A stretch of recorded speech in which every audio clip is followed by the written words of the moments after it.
مساء الخير، اهلا بحضراتكم جميعا متابعين قناة الحقيقة مع بدران. اهلا بكم. عودة مرة اخرى مع حضراتكم للوضع الفلسطيني الاسرائيلي المصري.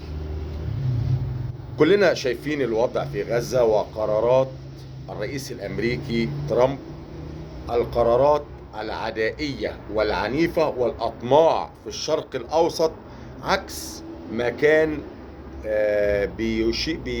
بيتكلم بفترة الانتخابات انه هيوقف الحروب. هو هيوقف الحروب، ولكن يوقف الحروب على حساب العرب. طبعا عارفين كلنا ان هو عايز يحتل غزة ويحولها الى مدينة عالمية ويهجر الفلسطينيين، ومصر تصدت الى هذا المخطط وما زالت متصدية، وبوادر عن فشل خطة ترامب للتهجير. والقوات المصرية أو الجيش المصري تحركات عسكرية إلى شرق سيناء مع الحدود أو على الحدود مع غزة ومع الصهاينة لمنع التهجير إذا حدث فتح الحدود بالقوة كما يزعم ترامب والصهاينة. هناك رصد للتحركات العسكرية المصرية، وهناك تقارير صهيونية لتثير البلبلة وتثير الحديث على ان مصر كسرت او تخطت معاهدة كامب ديفيد للسلام، ولكي يتم القاء عقوبات على الجيش المصري. وفعلا بعد دعوة من الرئيس الامريكي للرئيس المصري عبد الفتاح السيسي والملك عبد الله للتأكيد معاهم والاتفاق على عملية التهجير، والملك عبد الله سافر، كلنا عارفين ايه اللي حصل. وهناك غضب عربي من لقاء الملك عبد الله ايا كان، ولكن انا بتكلم على الرئيس عبد الفتاح السيسي الذي رفض الزيارة الى امريكا ولقاء ترامب، وارسل وزير خارجيته ليعلن وليبلغ رسميا عدم موافقة الشعب المصري والقيادة المصرية والجيش المصري على التهجير.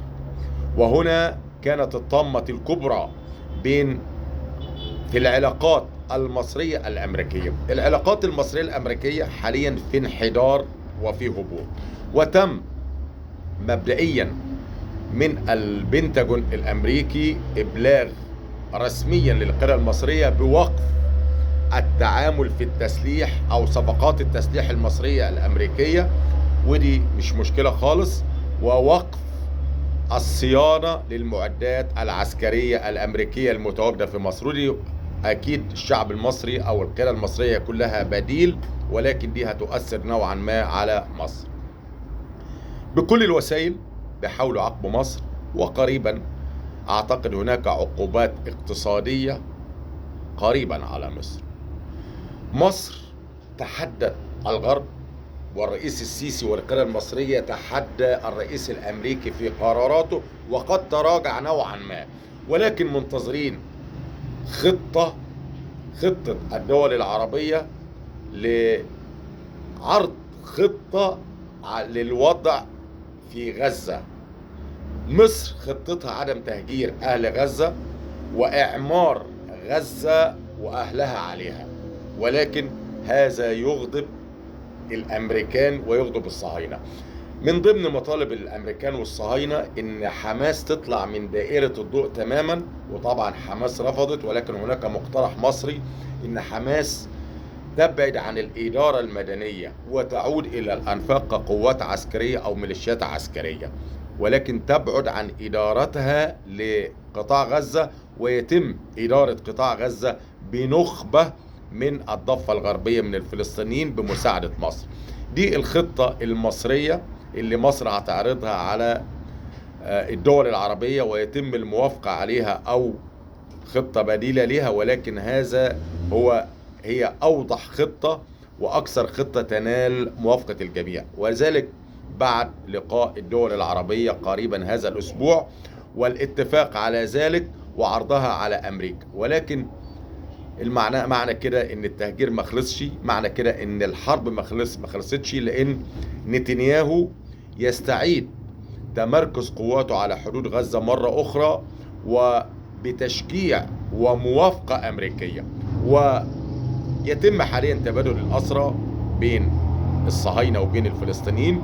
والسبت اللي هو بالأمس كان هناك تهديد من الرئيس الأمريكي ترامب بحرق الشرق الأوسط إن لم يتم إخراج جميع الرهائن. ولكن بالوساطة المصرية وبالتحركات العسكرية والدبلوماسية المصرية تم عمل الخطوة المتفق عليها وتم خروج 3 أفراد فقط. ولكن كان ترامب بيقول السبت الساعة 12 الظهر عن امبارح إن لم يتم خروج جميع الرهائن سأفتح الجحيم، أفواه الجحيم على الشرق الأوسط. أمام القرارات العربية والتضامن العربي والتضامن المصري والقيادة المصرية وقوة الجيش المصري تراجع عن هذا القرار، ويتم الآن العمل طبقا للاتفاق. ولكن هل هدنة وقف إطلاق النار هتتم؟ أعتقد ذلك مش هيحدث، لأن إسرائيل ما زالت تحشد قوات وتهدد بنقض هدنة الاتفاق أو وقف إطلاق النار. وهناك حاليا مراقبة من جميع الأقمار الصناعية للقوات المصرية ليثيروا الغرب على التحركات العسكرية المصرية المتواجدة والمتزايدة في سيناء. بعض التقارير الصهيونية قالت لك إن القوات المصرية المتواجدة حاليا في سيناء قوات هجومية وقوات قتالية، وكلنا نرى على مسمع ومشهد أمام الجميع وعلى أعيننا استعدادات القوات المسلحة والجيش الميداني تم تخصيصه وإعداده للهجوم وليس للدفاع، بعيدا عن الجيش الثاني الميداني اللي هو رقم 1 في مصر على الجبهة النهاردة، طبعا استعداده وتمركزه في سيناء. إذن بعض التقارير تذكر العبرية تذكر أن الجيش المصري القوات المتواجدة فيه أكثر من المنصوص عليها 7 أضعاف، ويحاولوا لفت نظر الغرب لإلقاء عقوبات على مصر، إن مصر تخطت أو مصر كسرت معاهدة كامب ديفيد للسلام. كل ده بغرض عقوبات عسكرية على مصر، وتم فرض العقوبات فعلا، بدايتها وقف التسليح، صفقات التسليح، وقف الصيانة. مصر لديها كروت كثيرة ستعرضها على طاولة المفاوضات، لأن إذا وتم وقطع المعونة المصرية العسكرية، إذا تم وقف هذا التعاون ووقف المعونات العسكرية، إذن هذا بند من بنود اتفاقية السلام. إذن كده اتفاقية السلام لا معنى لها. إذن مصر لديها كروت، وهي من ضمن اتفاقية السلام العبور الميسر والأولويات للجيش الأمريكي لعبور قناة السويس وعبور الأجواء المصرية. مصر هتلعب على الحتة دي. الفترة اللي جاية فترة صعبة جدا وفترة عصيبة على الشرق الأوسط وخاصة على مصر، لأن كل الأنظار النهاردة بتلتفت إلى مصر وإلى الجيش المصري وإلى قوة وتمركز وتحركات الجيش المصري. الجيش المصري حقيقة مسبب الرعب للصهاينة، وأمريكا هتقول لها هتقوم حرب. أعتقد يستحيل يقوم حرب بيننا وبين أمريكا، ولكن من المتوقع بنسبة مئوية كبيرة يحدث هناك اشتباك بين القوات المصرية على الحدود والقوات الصهيونية طبقا لقواعد الاتفاق.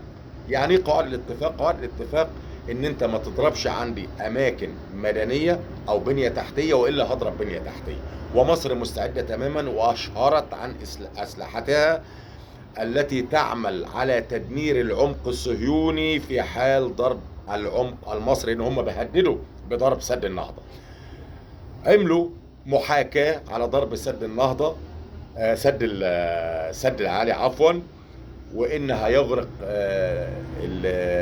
الجنوب المصري ويغرق القاهرة، والجيش المصري يبقى في بين إنه ينقذ الشعب المصري أو ينقذ أو إنه يكون على الجبهة لهذا لتشتيت الجيش المصري. فقام الجيش المصري بالرد بمحاكاة بضرب مفاعل ديمونة الصهيوني. هذا ما يتداوله وسائل الإعلام بحقيقة. مصر عملت محاكاة، هم عملوا محاكاة عسكرية بالذكاء الاصطناعي على ضرب سد السد العالي. راحت مصر عامله محاكاه بالذكاء الاصطناعي على ضرب مفاعل ديمونه، وتم حسابات وذكر في اول ساعه دقيقه هيموت كام الف، وتاني دقيقه هيموت كام مليون، والكلام ده زي ما هم عملوا اغراق مصر، وان عشرات الملايين من مصر هتموت لو تم غرقا، لو تم ضرب السد العالي. اذا الوضع ملتهب تماما، وعلينا ان نتكاتف كمصريين خلف قيادتنا، خلف الرئيس المصري، خلف الجيش المصري. ما بقاش الا انت. حافظوا على مصر. كفانا تشكيك. كنا بنقول بيسلح ليه؟ عرفنا بيسلح ليه. كنا بنقول احنا البنية التحتية والطرق اللي اتعملت هنعمل ايه بيها، هناكل ايه بالاسفلت. النهارده الجيش المصري عنده القدرة على الانتشار في كامل ارض مصر 1 مليون كيلو متر مربع في 6 ساعات. تضامن مع بلدك، تضامن مع جيشك. كفانا تشكيك، كفانا تشكيك.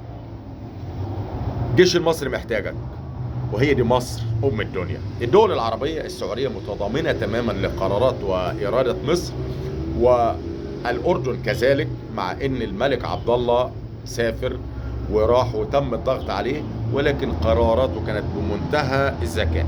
مع العلم الكثير اتهموه بالتخاذل وبالخيانة، ولكن الضغط كان أقوى منه، لأن الأردن دولة صغيرة، ودولة مواردها بتعتمد على مساعدات وتعتمد على استثمارات غربية، فتم تهديده بذلك. والجيش الأردني برضو جيش مش كبير ولا بالقوة ولا بالحجم اللي هو ممكن يتصدى للغرب، ولكن متضامن تماما مع الجيش المصري والسعودية والإمارات. حفظ الله مصر وقواتنا المسلحة. تحياتي لحضراتكم جميعا.